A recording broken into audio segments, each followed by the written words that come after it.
thought I'd never see my family again," whispered the health worker's wife as she stepped back into her village, exhausted, shaken, but finally free. While 3 hostages have now made it home, 6 others remain at the mercy of their armed captors deep in the remote jungles of Papua New Guinea's western province. This is not just another news story. This is the unravelling of a disturbing pattern, one that signals a growing crisis at the border of Western and Hela provinces.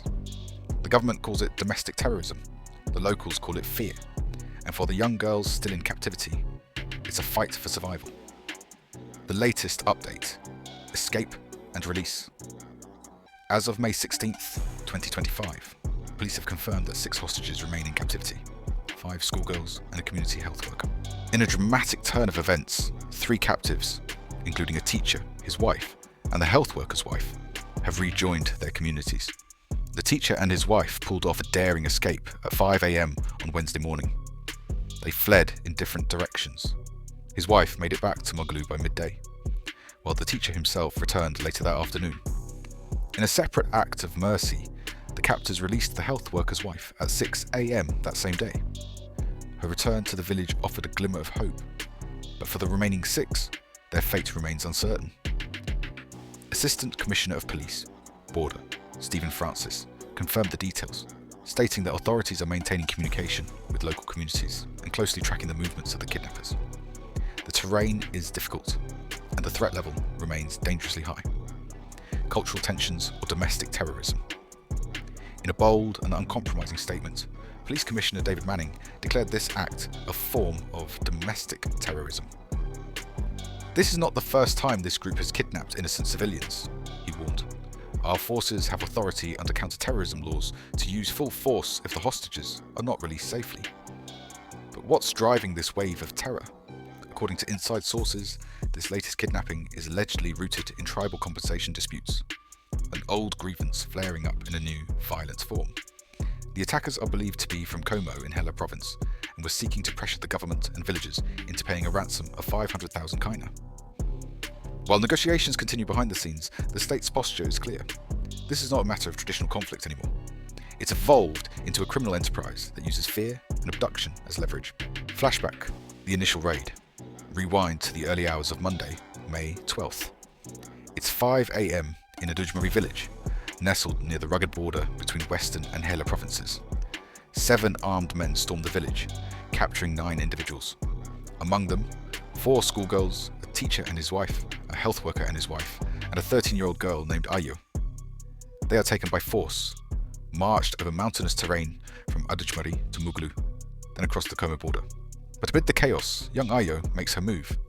With head and neck injuries, she breaks away from the group and runs, bleeding and barefoot, through the bush for several kilometers back to safety in Mogulu. Her escape wasn't just brave, it was pivotal. Police say her knowledge of the area gave them their first real chance at tracking the captors and understanding their movement through the rugged terrain. Her testimony painted a grim picture. Threats of violence, makeshift jungle camps, and a plan to demand ransom or escalate if authorities intervened. Operation Safe Return. In response, authorities launched Operation Safe Return, a coordinated joint operation involving the PNG Police Tactical Response Unit and the PNG Defence Force Special Forces. The mission's primary goal: the safe recovery of the hostages. Its secondary objective: apprehend and dismantle the network of captors before this trend spreads further. The operation includes aerial surveillance, ground intelligence, and logistical coordination from the Western provincial government.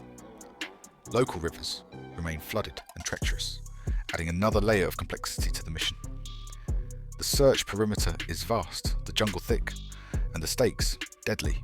A cautionary tale: third-party interference. In a startling twist, a local man from Adujmari attempted to deliver food to the kidnappers and hostages. He was briefly detained by the captors before being released unharmed. While his intentions may have been humanitarian, police have issued stern warnings against third-party interference. "This is a sensitive and dangerous situation," Manning emphasised. "Political leaders and villagers must not get involved. We need space to operate. We need to bring these hostages home safely." Community and moral pressure. Meanwhile, the people of Western Province have not remained idle. In a powerful show of community solidarity, locals raised over 11,000 kina to assist with negotiations and support rescue logistics. Though a fraction of the 500,000 kina ransom demand, this effort highlights the grassroots urgency and unity in confronting this crisis. Final thoughts. What comes next? The story is still unfolding. With 3 hostages now free, hope flickers on the horizon. The situation remains volatile. Police operations are intensifying, intelligence is being gathered, and pressure is mounting on the captors to release the remaining 6. But deeper questions remain. Is this just the beginning of a more organised wave of domestic terrorism in Papua New Guinea's remote regions? Or can swift justice and strong community resistance bring it to a halt?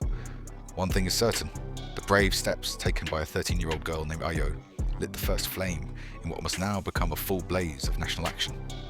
Stay tuned, this is not over.